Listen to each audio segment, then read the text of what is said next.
মাত্র 30 মিনিট এর ম্যাচটা বাংলাদেশের বের করার জন্য কিছু করতে হবে।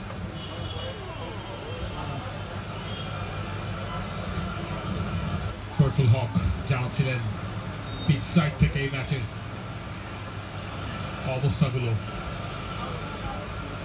ইকসান ফান্ডি তিনি ডিফেন্সটা করেছেন দ্বিতীয়ার্ধে, বাংলাদেশের দ্বিতীয় আঘাতটাও ফিরিয়ে দিয়েছেন।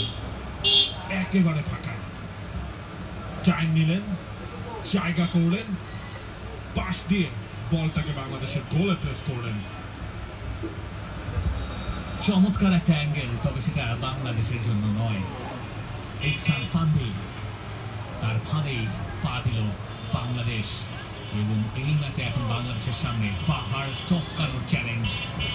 এই চ্যালেঞ্জ থেকে বাংলাদেশকে ফিরতে হলে খুব দ্রুতই একটা গোল শোধ করতে হবে।